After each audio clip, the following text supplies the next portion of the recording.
Listen to the Alok Nitin podcast at a YouTube near you.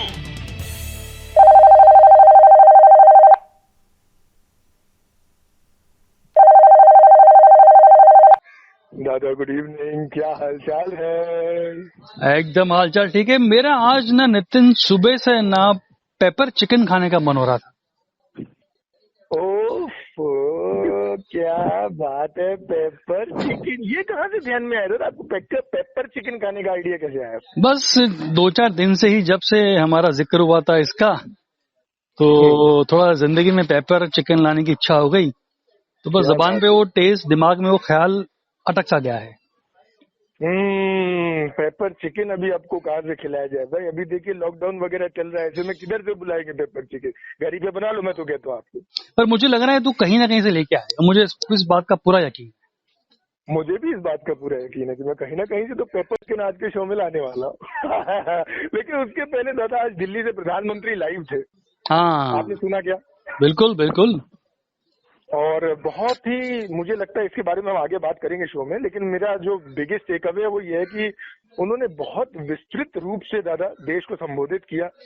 और prime minister की duties क्या है, functions क्या है, ये जब लिखने के लिए आता है तो उसमें एक ये भी होता है कि प्राइम मिनिस्टर की ड्यूटी, वो चीफ स्पोक्स पर्सन भी होते हैं गवर्नमेंट के। और उस भूमिका में वो मुझे बहुत बेहतरीन नजर आए, बहुत व्यापक बोले आज दादा। आपके क्या इनिशियल टेक अवे दादा आज के उनके रिमार्क से? एक्चुअली तूने सही कहा, after a long time we saw the PM like a PM जो हम पहले देखते थे। बीच में थोड़ा सा there was a lull, he was not speaking to the nation. But अब जब उन्होंने आज दहाड़ बोलते ना, दहाड़ शेर की दहाड़ होती है, तो जिस तरह से बोला, एक एक पॉइंट को उन्होंने समझा और उसका उसका सफाई दी, काइंड ऑफ एक्सप्लेनेशन दिया। हाँ, चाहे वो पूरा 2-1 महीने में जो हुआ है। हाँ, एंड इससे इनडायरेक्टली उन्हें बहुतों की बोलती बंद कर दी है। अब देखते हैं कि जिनकी बोलती बंद हुई है वो लोग क्या नया टेक निकालते हैं, और उसमें फिर कल से क्या बम्बार्डिंग चालू होती है वहां से। That should be interesting to watch. बिल्कुल दादा। और मुझे लगता है एक मैं ये भी रियलाइजेशन किया हूँ दादा कि सचमुच प्राइम मिनिस्टर का जो पूरा एड्रेस है ना, उसको समझने के लिए भी एक अंडरस्टैंडिंग चाहिए दादा।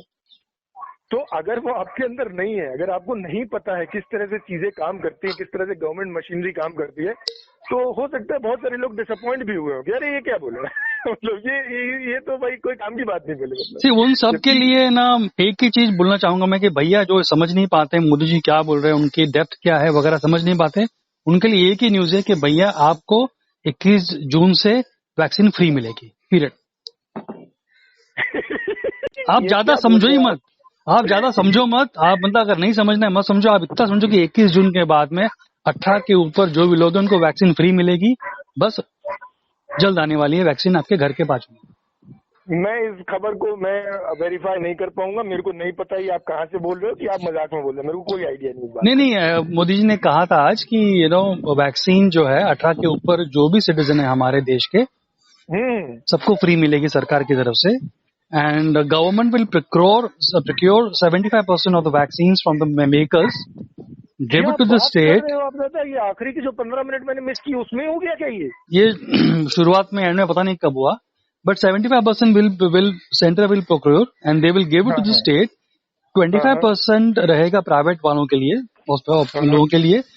और उसमें भी प्राइवेट जो वाले हैं वो 150 रुपया चार्ज कर सकते हैं, service charge over the vaccine MRP। तो मान लो वैक्सीन 600 रुपए की है तो आप 150 रुपए चार्ज कर सकते हैं। ऐसा नहीं कि 1700-1800 मन में चार्ज कर दिया। तो हर जगह से क्लैम्प कर दिया है। और जिस तरह से 4-5 vaccine, I think June and July अगस्त तक things will be much better. And ये जो अप्रैल में जो सडनली हवा उड़ी थी, हंगामा हुआ था, वो सब लोग भूल जाएंगे। And it will be different world all together. क्या बात है। नहीं, मैं ये बात तो अभी मैं, क्योंकि वही बात तो है, आपको आज यहाँ पे लाइट आ रही जा रही थी बार बार, तो मेरा इंटरनेट कनेक्शन मतलब बंद हो गया था बीच में। अच्छा, 21 June is why 21st June, because 21st June is international yoga day. So that is kind of its coinciding with that, so it's and in fact मैं आज I was watching international yoga day भी है 21st को, तो हाँ correct. And I was watching couple of channel simultaneously जब उनका speech खत्म हुआ, So across the board, all the channels are saying good things about it. क्या बात है। Across नहीं, channels, दादा, you know. आज उन्होंने जवाब ही ऐसा दिया है, वो कहते हैं ना कि 100 सुनार की एक लोहार की। राइट। और मैं मतलब चलो ठीक है, मतलब वो तो will talk about that in more detail may be tomorrow, but वो आराम से पेपर बात करेंगे। मैं आज आपसे बात करना चाहता हूँ दिल्ली की। आप कभी दिल्ली विल्ली गए हो क्या दादा? कभी भूल के ऐसे कभी ऐसे घूम के? यार मेरा वो बदकिस्मती है, मैं एक ही बार गया था अभी for few days, I didn't spend time in Delhi, but why you asking me about Delhi? अरे दादा, दिल्ली की मेरे को आज इतनी याद आ रही थी सुबह से, मैं आपको बता नहीं सकता हूँ।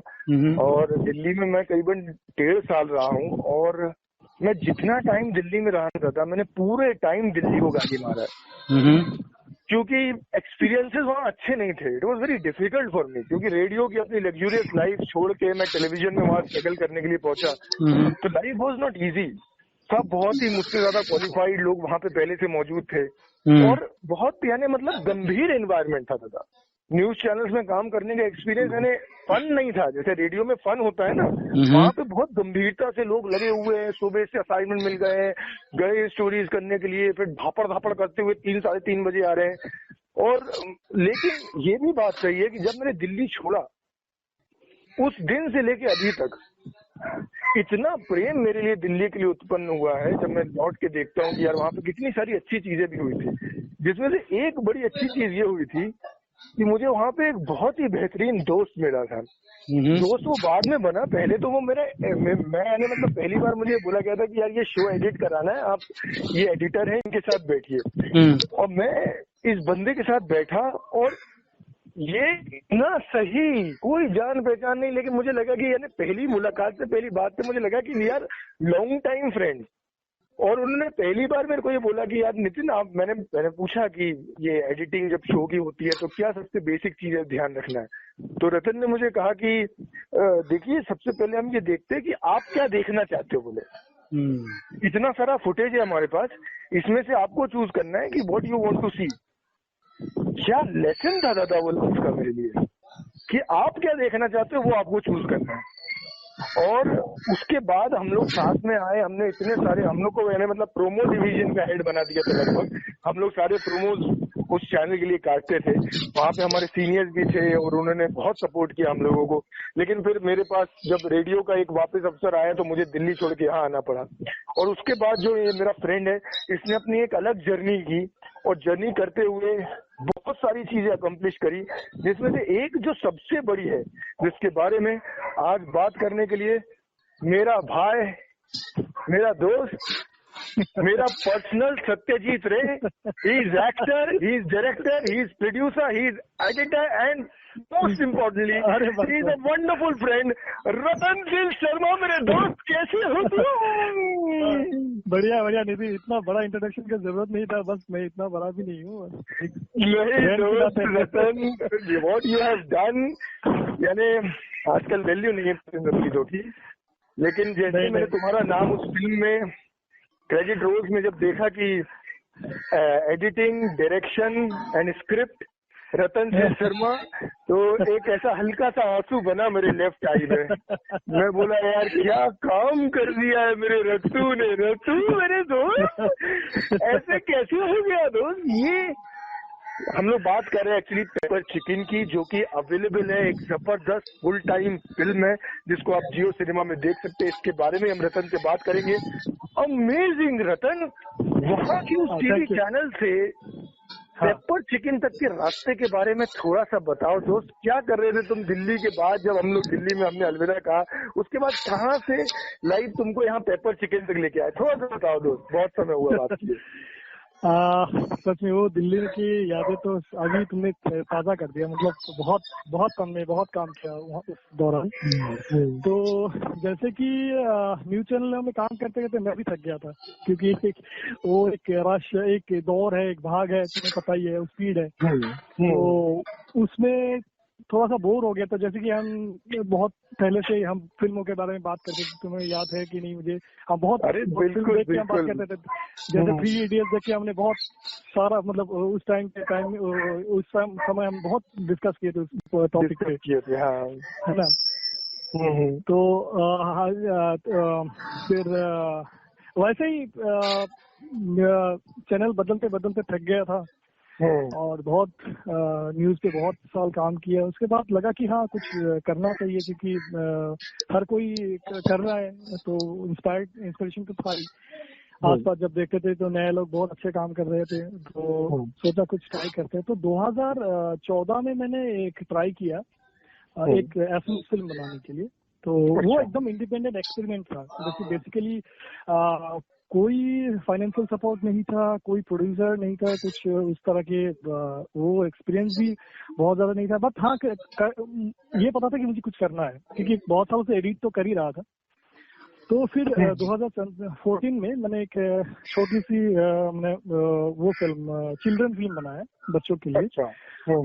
तो वो फिर बहुत वो क्राउडफंडिंग वगैरह से ही बना था, मतलब बहुत लोगों ने पैसे हमें पैसे से सपोर्ट किया। फिर कुछ हमारा भी सेविंग्स था, वो लगा के हमने वो फिल्म हमने बनाया। फिर उसको बहुत अच्छा एप्रिसिएशन मिला। नहीं, एप्रिसिएशन अपन को मिलेगा रतन। एक सेकंड में तुमको सॉरी मैं रुकना चाहता हूँ, क्योंकि दो दिल्ली वाले मिलके ऐसे अपन मुंबई वाले को निग्लेक्ट नहीं कर सकते। रतन मेरे दोस्त आलोक दादा भी हमारे साथ है। He is the original Mumbaikar, he is the bosses of all the bosses. Alok दादा कहाँ हो आप? कहाँ चले गए तो दिल्ली वाले? नमस्कार। हाय नितिन, मैं यहीं पे हूँ, मैं कहीं गया नहीं हूँ। एंड मैं रतन की बातें सुन रहा था, दिल्ली की बातें एंड हाउ वी स्टार्टेड, तो उसमें शायद खो गया था। तो रतन दोस्त, चिल्ड्रन फिल्म की कामयाबी के बाद फिर आगे का बताओगे? फिर चिल्ड्रन फिल्म के करने के बाद उस फिल्म को स्टेट अवार्ड मिला था, बेस्ट चिल्ड्रन फिल्म अवार्ड मिला था तो 2014 में। अच्छा। 14 में, हाँ। तो वो एक बहुत बड़ा मतलब मुझे, और यहाँ पे एक प्राग सिने अवार्ड होता है लोकली, जो काफी प्रेस्टिजियस अवार्ड है यहाँ पे असम में। तो उसमें भी यहाँ पे एक सेकेंड अब मैं ये भी बताना चाहता हूँ कि रतन हमारे असम गुवाहाटी, अरे क्या बात है दोस्त। रतन मेरे दोस्त, तुमसे असम से बात आ रही, खुशबू आ रही वहाँ नॉर्थ ईस्ट की मेरे को भी। बिल्कुल। तो फिर प्राग सिने अवार्ड वहाँ पे भी 6 अवार्ड हमने वो किए वहाँ पे। तो और स्टेट अवार्ड में हमें मिला बेस्ट फिल्म का और बेस्ट एक्ट्रेस का भी मिला था बच्चों का। तो वो फिर मुझे मेरा लाइफ का जो नजरिया है वही चेंज हो गया कि नहीं अब तो यही करना है, बाकी तो मारो गोली या कुछ नहीं, यही करना है, फिल्म ही करना है जो भी है। तो फिर धीरे धीरे और स्क्रिप्टों में काम करना शुरू किया। तो फिर जाके हिंदी फिल्म बनाना था, ऐसा कोई प्लान नहीं था मेरा। तो बेसिकली ये एक और एसएमएस स्क्रिप्ट पे काम कर रहे थे। तो जो मेरा प्रोड्यूसर है के जमान, तो बोलते रतन क्या हम ट्राई कर सकते हैं हिंदी फिल्म बनाने के लिए? बना तो सकते हैं, बट हमें उस हिसाब से प्लान करना होगा, उस हिसाब से प्रिपरेशन लेना होगा कि हाँ ये मतलब क्योंकि एक हिंदी फिल्म का एक लेवल है, उस लेवल तक हमें किसी भी हालत में इसको मेंटेन करना है। तो फिर जाके उन्होंने हमें सपोर्ट किया, प्लान किया, फिर बनते बन गया फिर ये फिल्म। और अभी देखो जियो सिनेमा में स्ट्रीम हो रहा है, अभी एयरटेल में भी है, एयरटेल एक्सट्रीम में। तो कहाँ देख सकते हैं उसके बारे में तो हम तुमसे पूछेंगे। लेकिन रतन मुझे जो सबसे बड़ा जो अचीवमेंट लगता है ना, वो ये कि यानी मतलब पेपर चिकन को जैसे ही मैंने उस दिन रात में शुरू किया और मैं 10 मिनट देखा होगा मैंने, और मैं आपको बता दूं इसके लिए मैंने रतन को कोई पैसा नहीं दिया है। रतन ये ऑनेस्टली बोलने वाला है कि पहले सीन में जिस तरीके से रेडियो जॉकी को पोर्ट्रे किया है, जितना रियलिस्टिकली, और इसमें जो प्रोटैगनिस्ट है, मतलब ये जो एक्ट्रेस जिसको प्ले कर रही है वैदेही, वो बेसिकली रेडियो जॉकी दिखाई गई है। और इसका शायद उनको दिमाग में, रतन के दिमाग में था कि मैं इस किरदार को रेडियो जॉकी दिखाऊंगा, क्योंकि लाइफ में कुछ समय उन्होंने आपके भाई नितिन के साथ बिताया है। रतन हामी भरो इस बात की जरा तुम। एकदम देखिए मुझे रेडियो के बारे में कुछ भी पता नहीं था, कुछ भी नहीं था, मतलब कभी मैंने एक्सपीरियंस किया नहीं। जब तुम्हारे साथ रात रात तुम रेडियो के एक्सपीरियंसेस के बारे में बताते हो कि ऐसा होता है रेडियो में, इस तरह से शो बनाया जाता है, इस तरह से होता है, रेडियो जॉकी का ये काम होता है, तब मुझे तो मतलब तुम और नितिन भी बहुत अच्छी स्टोरी टेलर है, बहुत अच्छे से मतलब एक कहानी को इतना सुंदर से बता दो तो मतलब तुम सुनते रहो, कोई भी सुनेगा तो वो कंटिन्यू सुनते ही रहेगा, मतलब बहुत अच्छी स्टोरी टेलर हो मतलब नितिन तुम, ये तुम्हें तो अप्रिशिएट करना होगा। फाइनल है ना, इसके लिए मैंने कोई पैसा नहीं दिया था रतन को। पेपर चिकन सबसे पहला देखने का कारण तो मतलब यही है for all you people out there जो रेडियो में काम कर रहे हैं, जो आरजेज हैं, जो प्रोड्यूसर्स हैं, सबसे बड़ी चीज ये है कि एक मेन स्ट्रीम की फिल्म में एक कैरेक्टर को रेडियो जॉकी दिखाया और उसके साथ जो आगे आगे हॉरिफाइंग चीजें होती है, थ्रिलिंग चीजें होती है, वो आपको पेपर चिकन में मिस नहीं करना चाहिए। तो रतन अब मेरा जो नेक्स्ट दादा, अभी आप कुछ पूछना चाहते हो क्या? क्योंकि मैं बहुत बड़ा सवाल पूछने वाला हूं, उसका बहुत बड़ा उत्तर आएगा। नहीं, मुझे मतलब सवाल तो फिल्म के बारे में है, लेकिन Ratan tell me, you know, जब मैं पिक्चर देख रहा था तो मेरे मिडिल आई थॉट कि सुपर नेचुरल वाली कुछ, you know, going in that direction, right? तो is it inspired from a real life? I am asking you why, because you know, तो आपने तलाश देखी होगी, तलाश में एक सीन है जहाँ पे वो गाड़ी आती है और उन्होंने ड्राइवर एक लड़की को देखता है, सडनली राइट मारता है और उन्होंने दरिया में गाड़ी चली जाती है, राइट? बिल्कुल। तो ये जो उनकी जो डायरेक्टर थी फरहान की बहन, उनके साथ में ये व्यक्तिर सहित कथा पाती আছে, তেওঁ আপোনাৰ কলটো হোল্ডত থৈছে। वो होल्ड पे चला गया क्या तो उसका फोन गलती से? हाँ रतन गलती से बटन दब गया था। हाँ बहुत सही, अच्छा मोमेंट है, इसको एडिट मत करिएगा प्लीज। हाँ, तो रतन मैं ये बोल रहा था कि उनके साथ भी ऐसा हुआ था कि वो लोग वर्ली से आ रहे थे, you know, director of the तलाश, और वो सामने उनको दिखी, उन्होंने गाड़ी साइड में की और देखा तो कोई लड़की थी नहीं, यू नो। तो यूजुअली वो तलाश मूवी में जो हुआ था उनके साथ एक्चुअली में हुआ था। तो my question is to you is that कि यू बिकॉज सुपर नेचुरल बनाते हैं तो कहीं ना कहीं इंस्पिरेशन आई होगी आपकी मे बी रियल लाइफ से। हाँ बिल्कुल एकदम, ये भी एक इंटरेस्टिंग कहानी है। मतलब मैं दिल्ली के नितिन, तुम्हें याद होगा मैं दिल्ली छोड़ने के बाद मैं चंडीगढ़ शिफ्ट हो गया था। तो चंडीगढ़ में एक न्यूज चैनल में मैंने जॉब कर रहा था, डे एंड नाइट न्यूज करके था उसको, तो उसमें भी मेरा एक प्रमोशनल टीम को मैं लीड कर रहा था। तो उस दिन एक रात क्या हुआ, काफी देर हो गया था रात, फिर मैंने कैब बुक किया। कैब बुक करने के बाद कैब ड्राइवर बहुत अजीब सा था, मतलब वो ज्यादा मतलब बहुत कुछ बोल नहीं रहा था, मतलब बहुत कुछ रिप्लाई सही से नहीं कर रहा था। तो मेरे वो जब ड्राइव करके जा रहे थे हम, तो फिर मुझे ये दिमाग में आया कि ये ड्राइवर अगर फंकी निकला, अगर ये जितनी गाड़ी स्पीड में जा रहा है ये अगर ना रुके, कंटिन्यू चलता रहे और फिर एक ऐसा अनुभव हो जाए, तो फिर ये क्या हो सकता है, क्या पॉसिबिलिटीज है।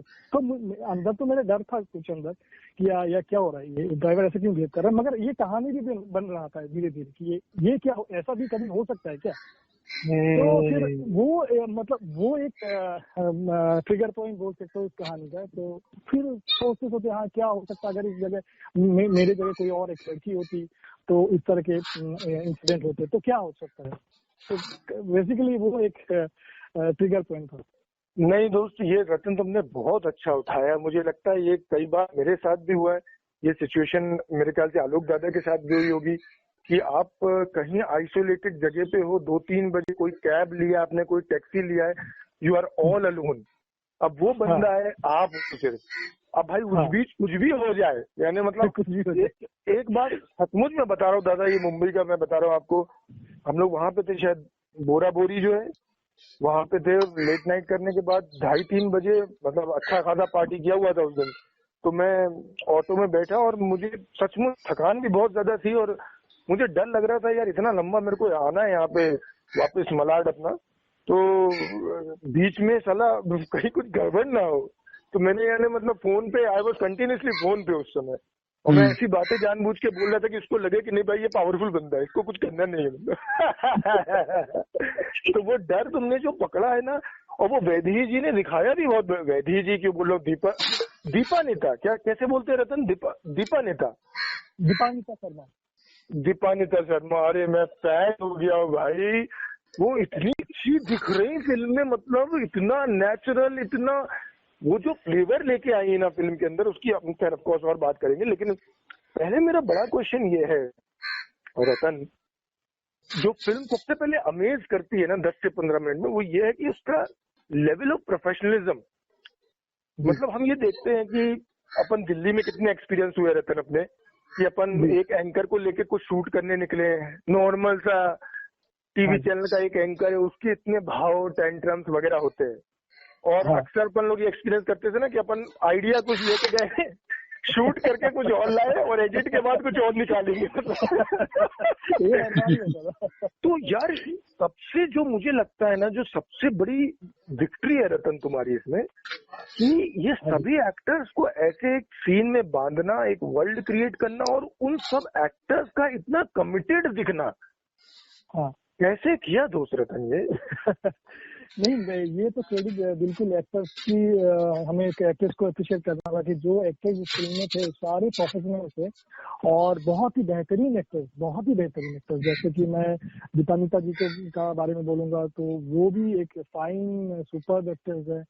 और बोलोराम दास जो हमारे वन ऑफ द लीड है, वो भी एनएसडीएन है। वो बहुत ही अच्छे परफॉर्मर है। वही उनके भी बहुत अच्छे सारे फिल्म आ रहे हैं, अभी काफी अच्छे फिल्म आ रहे हैं। अभी यामी गौतम के साथ भी उनका फिल्म आ रहा है, वो एक अच्छे रोल में है, मतलब लीड रोल में है। तो बेसिकली ये जितने भी एक्टर्स है, मैंने बहुत टाइम लगाया कास्टिंग में। मैंने मतलब बहुत टाइम लगा, क्योंकि मैं ये जानता था कि एक चीज कि casting is one of the important मतलब पिलर है फिल्म का। मतलब अगर आप सही कास्ट कर दिया तो आपने 50% काम कर दिया। मेरे को ये लगता है कि एक फिल्म अगर आप सही कास्ट कर दिया एक कैरेक्टर को, तो आपने 50% काम वहीं पे खत्म कर दिया, बाकी का काम आप संभाल लोगे।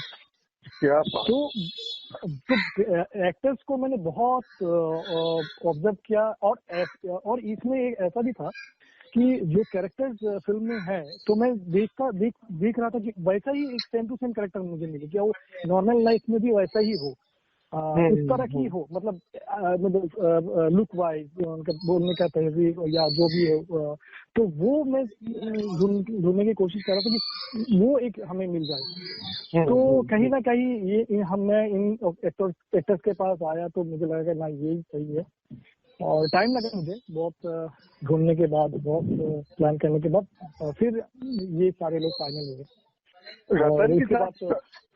सॉरी, हाँ बिल्कुल। नहीं, मैं वही कह रहा था रतन तुम्हारे बारे में, कि रतन का दादा एक प्रेजेंस है, आपको पता है क्या? रतन इज एक्सट्रीमली चिल्ड आउट। मुझे पता नहीं कैसे।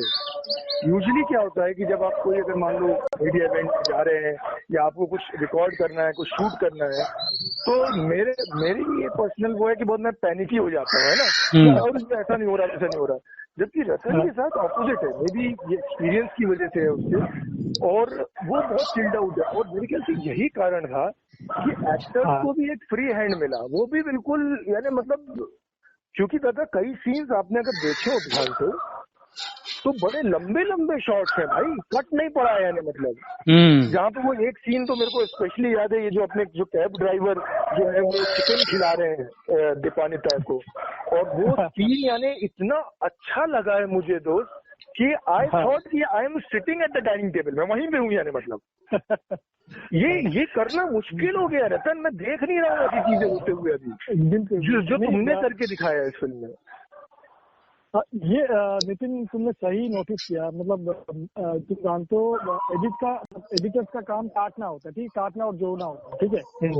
तो बेसिकली मैं एक एडिटर हूँ, तो मुझे ना ये काम थोड़ा खराब ही लगता है, सीन काटना।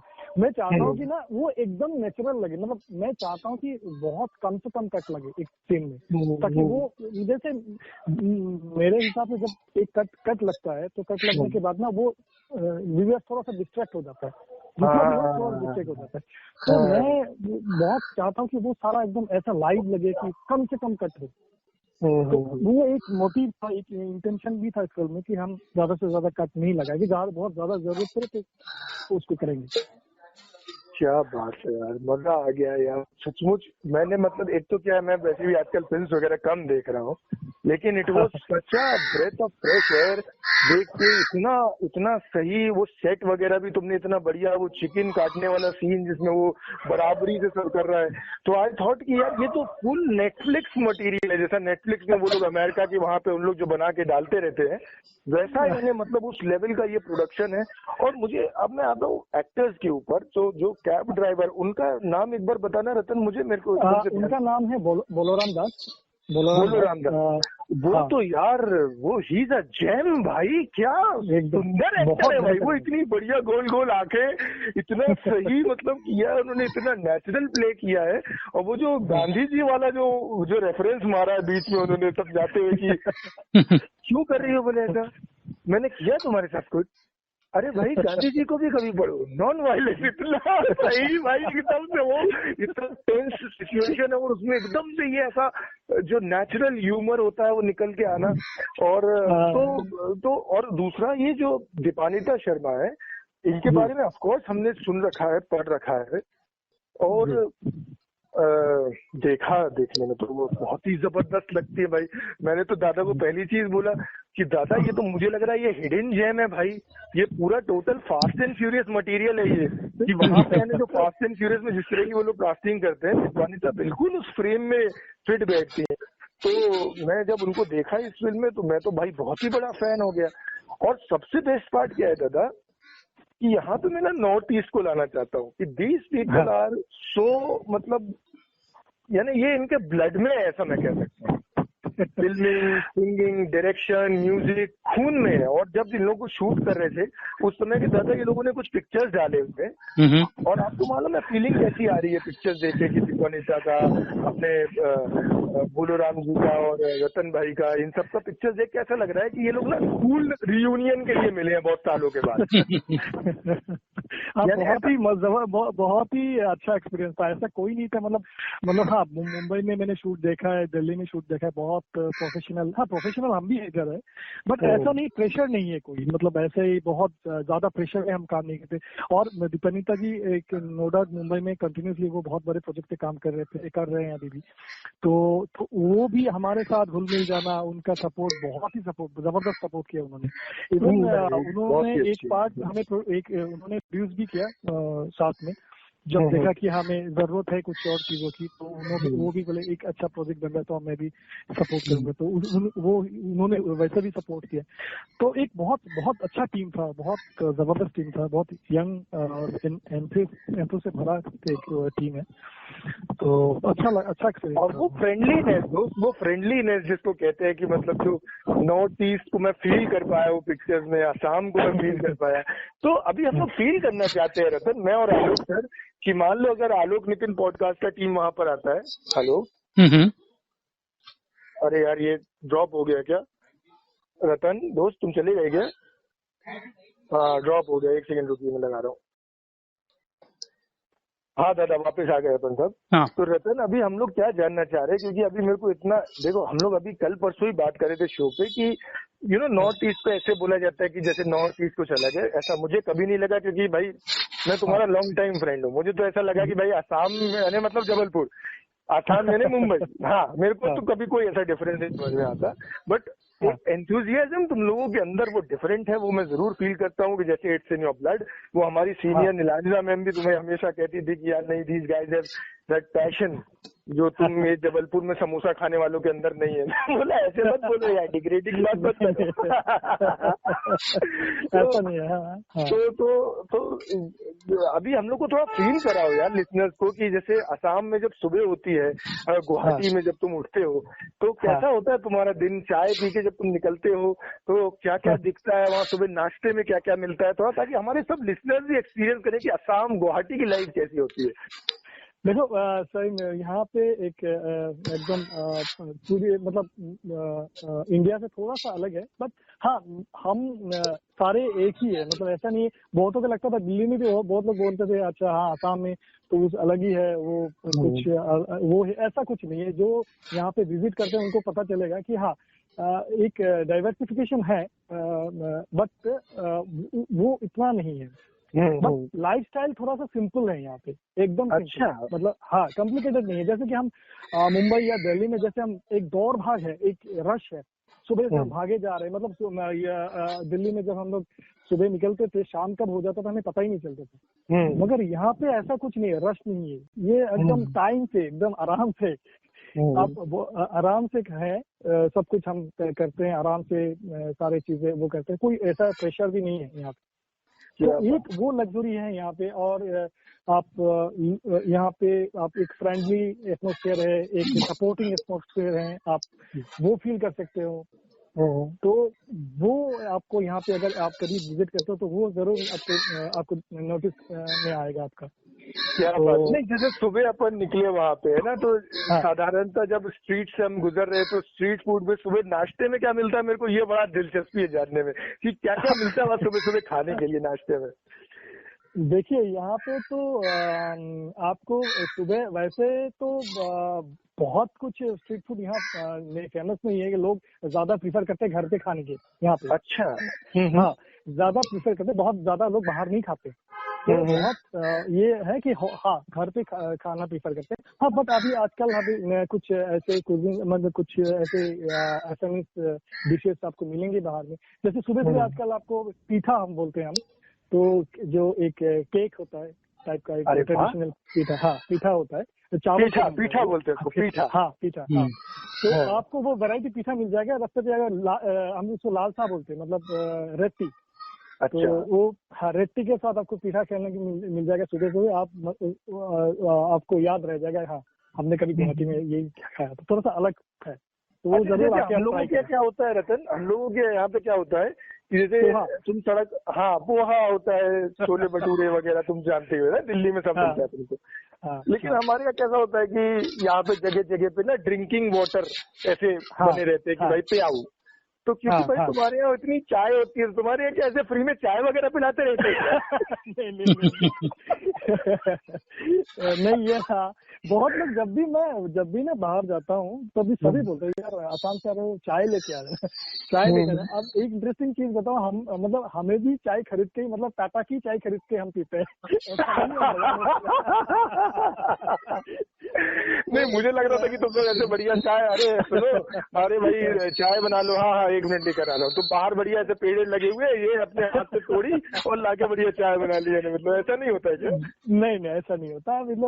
मतलब यहाँ पे हम वैसे ही खरीद के चाय, हाँ चाय का ट्रेंड ज्यादा है, हम पीते बहुत चाय पीते हैं नो डाउट।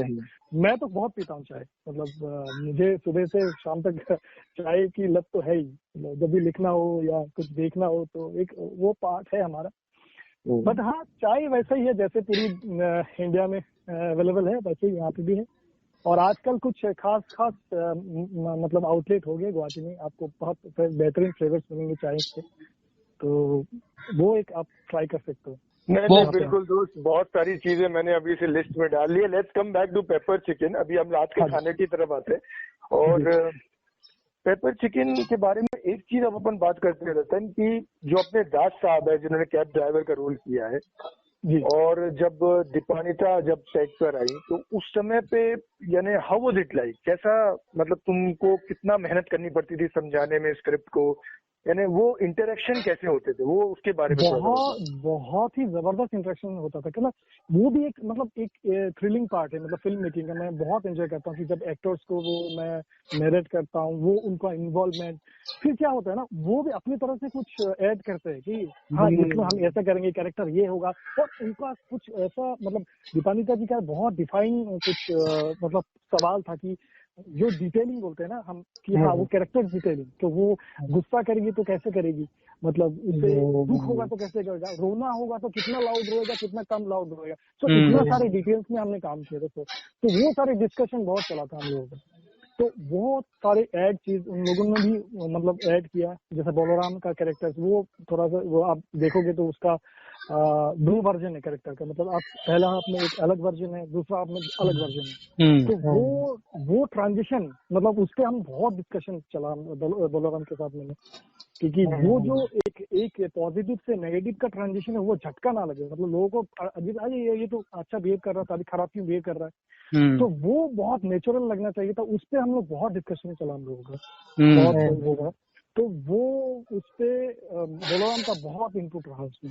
नहीं, और मुझे लगता है एक चीज ये भी बड़ी जबरदस्त है दोस्त कि यूजुअली क्या होता है कि फिल्मों में हम देखते हैं कि कहीं पहुंचाना है तो ठीक है भाई फटाफट पहुंचा रहे हैं उनको, लेकिन तुमने ना एक्टर्स को रुकने का मौका भी दिया। जैसे कि वो जो स्टार्टिंग का जो कैब वाला सीन है जिसमें जो दीपानिता है वो पास्ट को पढ़ रही है, मेरे ख्याल से पास्ट पोइट्री है शायद, मेरे को इतनी जानकारी नहीं उसके बारे में, और फिर वही एज इट इज अपने बोलो सर उसको मतलब वो दोहराने लगते हैं, मतलब तो यानी मतलब दादा आप देख रहे हैं ना, यानी ऐसा नहीं कि सिर्फ वो सफर दिखा दिया है कि वो जा रहे हैं, उसमें यानी साहित्य को भी लेकर आना, तो दैट इज कमेंडेबल। रतन, ये कैसे किया तुमने दोस्त, बहुत बढ़िया।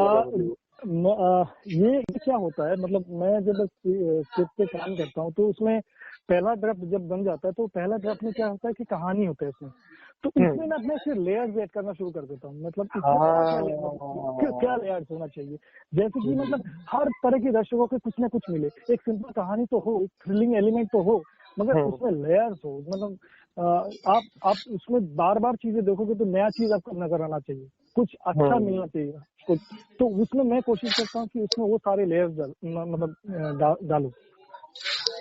और मेरे लिए तो दोस्त बेस्ट पार्ट फिल्म में आता है लेटर हाफ में, और नहीं उस पे जाने के पहले मैं एक चीज और बोलना चाहता हूँ दादा, आपने एक चीज और नोट करना है इस फिल्म में जो बड़ी बारीकी से इन्होंने दिखाई है, क्योंकि ऑफकोर्स हम स्पॉइलर अलर्ट हमारे लिसनर्स के लिए मतलब कुछ भी ऐसा बताना नहीं चाहते जिससे उनका मजा खराब हो, प्लीज आप देखें, आप अमेज हो जाएंगे कि क्या फिल्म आया नॉर्थ ईस्ट से, और किसने बनाया है, आपके नितिन के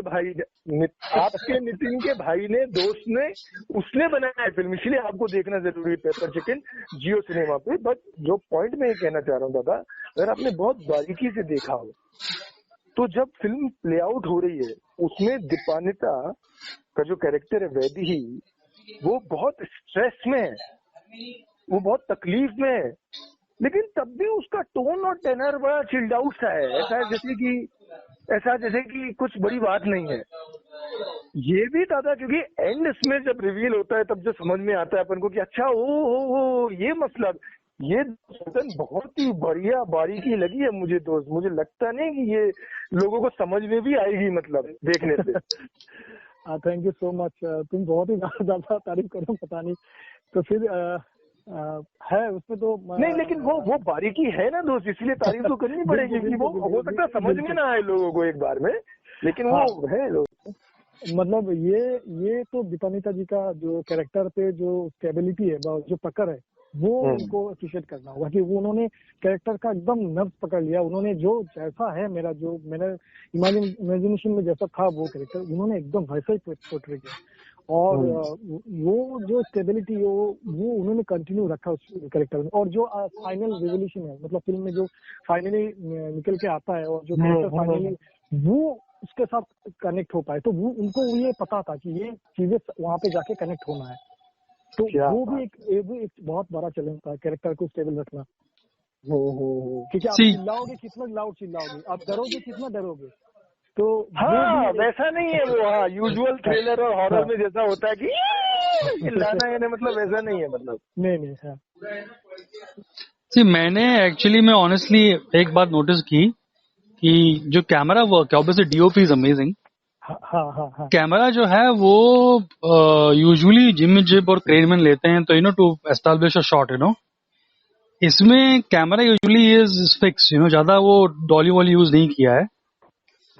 तो I am be wrong, I am not expert, but मुझे लग रहा है कि इसकी वजह से ना फिल्म में एक स्टेबिलिटी मिली है, स्पेशली वो मिड और क्लोज को अच्छा कॉम्बिनेशन किया है, एक्सप्रेशंस को लेके।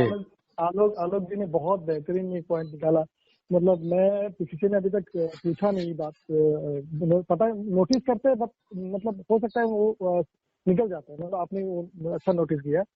तो ये पूरा इंटेंशनल था, जैसे कि ना हमने कोई रिग यूज नहीं किया इसमें, बहुत ज्यादा मतलब जहाँ पे भी हमने रिग यूज किया, जैसे कि आप देखोगे ना ड्रोन शॉट एक ही या दो है ऊपर से हम जो जंगल को दिखाते हैं जब, हाँ उसके अलावा कहीं पे ड्रोन शॉट नहीं है। तो उसका इंटेंशन भी यही था कि हाँ जो मतलब हमें एक रियल लाइफ एक्सपीरियंस देना है, तो ज्यादातर हम क्या करें शोल्डर माउंट पे ही फिल्म मैं ये कह रहा था कि रतन ने वही किया है जो वो पहले भी करता था। उसने इतनी जगहों पे भाई कैमरा बढ़िया ऐसा हिलाते हुए डिलाते हुए लिया है रतन, बहुत सही लगा मुझे दोस्तों, बहुत ही बढ़िया है कि जहाँ एक्टर है वहाँ पे कैमरा है। हाँ बिल्कुल, और मेरे हिसाब से मतलब ना वो भी एक लॉजिकल होना चाहिए, आप किस एंगल से या किसके पर्सपेक्टिव से वो दिखा रहे हो, तो वो डिपेंड करता है कैमरा मूवमेंट और रिग हम क्या यूज करेंगे। तो इसमें हमें व्यूअर्स को साथ ही रखना था, उसी कमरे में रखना था, तो हमने ज्यादातर उसमें क्लोजअप पे काम किया, हम बहुत ज्यादा वाइड पे काम नहीं किया, बहुत जहाँ पे बहुत जरूरत है वहीं पे गया, क्योंकि ये साइकोलॉजिकल थी तो उनका फेशियल रिएक्शन बहुत जरूरी था, इसलिए हमने क्लोजअप पे काम किया। और पर्टिकुलर 2-3 लेंसों भी हमने जैसे 35, 50 इस तरह के हम लेंस ही हमने चूज किया, बाकी हम लेंस उस पे चूज नहीं किया, क्योंकि वो साइकोलॉजिकल एलिमेंट हमें कैरेक्टर के फेस में दिखाना था। तो ये नहीं बहुत बढ़िया। और मैं एक पॉइंट और यहाँ पे लाना चाहता हूँ कि जो अपने बोलोराम दास हैं और जो दीपानिता जी हैं, एक चीज ये भी बहुत अच्छी बात है दादा कि ये लोग बहुत ही कमिटेड होके एज अ टीम, जितने दिन भी, कितने दिन शूट चला था रतन इसका पूरा? 19 दिन 19 डेज शूट चला हमारा। क्या बात कर रहे हो तुम? 19 डेज में शूट किया दादा, आप सुन रहे हो? 19 दिन में निकली है वो 1 घंटे 20 मिनट की फिल्म। कमाल है यार, मतलब क्या प्लानिंग हुई होगी, मतलब कैन इमेजिन। हाँ मतलब देखिए हमारे यहाँ पे देखिए सबसे ज्यादा प्रॉब्लम है फाइनेंस की। तो एक जब इंडिपेंडेंट फिल्म हम करते हैं तो बजट पे कंट्रोल होना बहुत जरूरी है, और उसके लिए आपको प्री प्रोडक्शन जबरदस्त होना चाहिए, मतलब हर एक चीज आप प्रेडिक्ट कर सकते हो कि हाँ तो करना होगा आपको कि ये होगा तो ये होगा, ये होगा तो ये होगा, ये अगर इतना प्रॉब्लम यहाँ पे ये प्रॉब्लम आएगा तो हम ये करेंगे। तो वो प्री प्लानिंग में हमें कम से कम 1.5 साल लगे प्रोडक्शन मैंने प्री प्रोडक्शन में। उसके बाद हमने 21 डेज का प्लानिंग रखा था, 19 दिन में हमने कंप्लीट कर दिया था उसको। क्या बात है यार, लवली। और इसमें इसलिए मैंने ये पॉइंट रेज किया था कि जो हमारे स्टार्स हैं इसमें सब स्टार्स हैं, एस्टेब्लिश्ड हैं, अपना अपना उनका यानी मतलब of course they have their brands, लेकिन उसके बाद भी जब वो नॉर्थ ईस्ट गए तो एक तो वैसे ये भी कहना होगा कि ज्यादातर स्टार जो इसमें नजर आ रहे हैं उनका सबका नॉर्थ ईस्ट का बैकग्राउंड ही है, वो वहां से ही संबंधित है। लेकिन उसके बाद भी जैसे रतन तुम कह रहे थे कि किसी ने भी कोई टेंट्रम्स नहीं, सबने बड़ा इकोनॉमिकली जैसे कर सकते हैं। दीपानिता जी भी इनफैक्ट बगैर वैनिटी वगैरह के उन्होंने मैनेज किया ना इसको पूरा शूट को। वो तो मतलब ऐसा है कि हम लोग असम में शूट करते तो मतलब बहुत ज्यादा ऑर्गेनाइज नहीं रहते थे, फ्रेंडली एनवायरनमेंट में शूट करते। तो मैं बहुत वर्ग था कि दीपानिता जी एक प्रोफेशनल एटमोस्फेयर से और इतना मतलब हमारे इतना मतलब बड़े स्टार, इतना मतलब टॉप लेवल के स्टार्स हैं, तो हम यहाँ पे इस माहौल में उनको कैसे केटर करेंगे। तो मैं तो हर वक्त वो एक मेरा दिमाग में रहता है, मतलब वो उन्होंने कभी वो फील करने ही नहीं दिया, मतलब वो इतना अच्छे से घुल गया, प्रॉब्लम को समझा कि हाँ यहाँ पे ये प्रॉब्लम है, तो उन्होंने अपने आप ही बोला कि रतन कोई प्रॉब्लम नहीं, हम मैनेज कर लेंगे, तुरंत हो जाएगा। तो बहुत ही सपोर्ट, विदाउट सपोर्ट इन लोगों का, मतलब बोलोराम हो गया, दीपानिता हो गया, फिर जितने भी एक्टर्स हैं और जितना भी टेक्नीशियन, उनका विदाउट सपोर्ट ये फिल्म हो ही नहीं सकता था, मतलब बहुत सपोर्ट था। दादा आपको ये रियलाइज नहीं होगा पिक्चर देखते समय, मेरा तो फिल्म का बेस्ट मोमेंट आता है जब फिल्म खत्म हो रही है, क्लाइमेक्स के 10-15 मिनट पहले आपको ध्यान है कि एक सीन जिसमें एक डॉक्टर टाइप के व्यक्ति ऐसे आते हैं हाथ में पैड लेके और बोलते हैं कि ये क्या एल्प्रेक्स लेती हैं, तो वो मना कर देते हैं उनके हस्बैंड कि नहीं मुझे शायद आइडिया नहीं है। वो कौन है? वो डॉक्टर कौन है? अपना रतन है भाई, वो रतन मेरे दोस्त, इतना सही कैमियो था वो दोस्त, मजा आ गया मुझे देख के दोस्तों। अरे वो भी एक इंसिडेंट ही है, मतलब क्या बताऊं, मतलब मुझे तो कैमरा बहुत ही, मैं कैमरे के सामने एकदम ही मैं नर्वस हो जाता हूँ। मेरा क्योंकि मुझे पता चल जाता कि कैमरे के पीछे क्या क्या हो रहा होता है। तो वो एक कॉन्शियस है, मतलब मेरे दिमाग में कभी एक्टिंग नहीं करना चाहता हूँ, सच में बोलूं।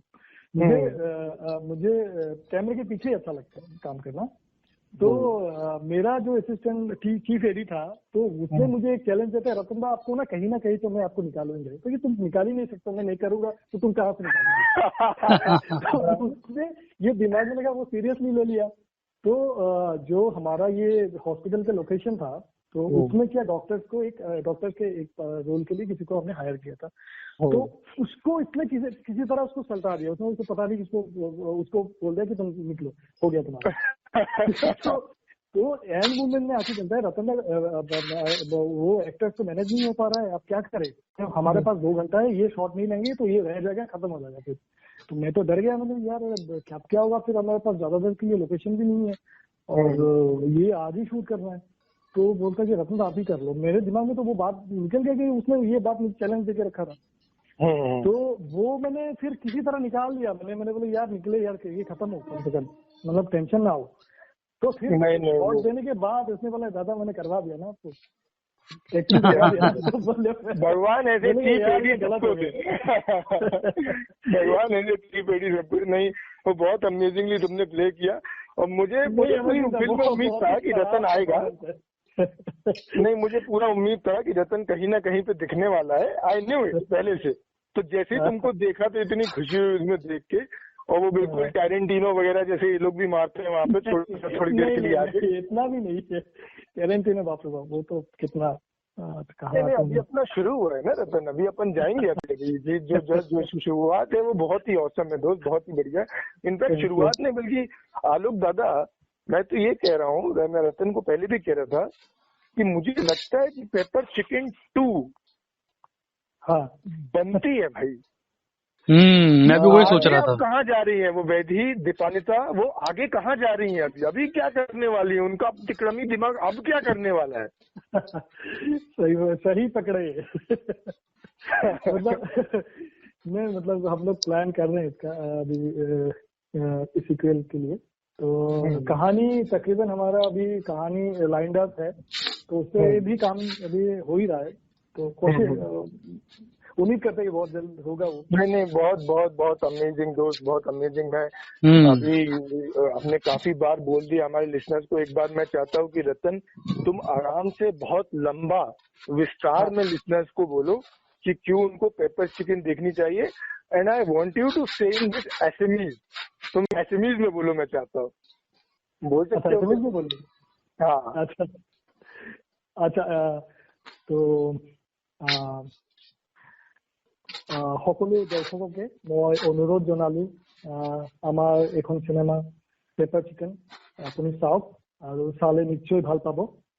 আৰু বহুত দিন পিছত আপুনি হয়তো বিভিন্ন ধৰণৰ চিনেমা চাই আছে, বাট এইখন চিনেমা আপোনাক এটা বেলেগ আমেজ দিব। वाओ क्या लगती है भाई, ऐसे भी ब्यूटीफुल दोस्त रतन, ब्यूटीफुल, अमेजिंग। ऐसा लगा कि जैसे पोएट्री बोल रहे हो तुम यार। बहुत स्वीट लैंग्वेज है हमारे यहाँ से।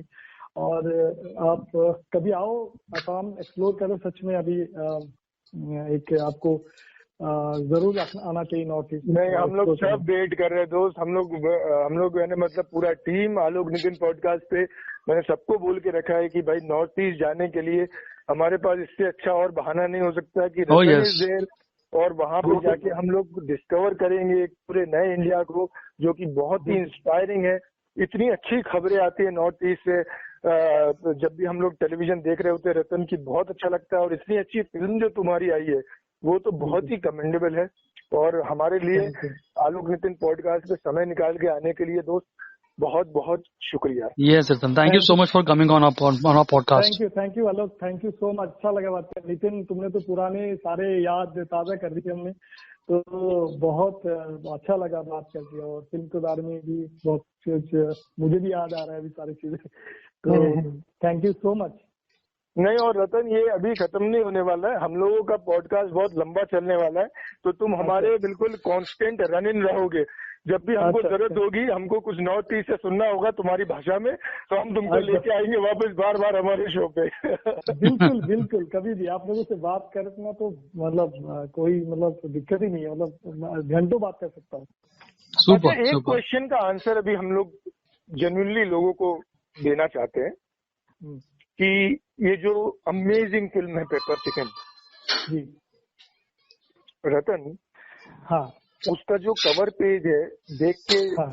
मुझे तो भाई डर लगा था पहले कि यार ये लोग गड़बड़ करेंगे यार, ये बेचारी वैदेही के साथ ना ये लोग ले जाके पता नहीं कैसा कैसा इसको डराने वाले हैं। हाँ तो my big question to you is कि of course it's a thriller, हाँ पर जो सुन रहे हैं हाँ। क्या फिल्म को देखते वक्त उनको डर लगेगा?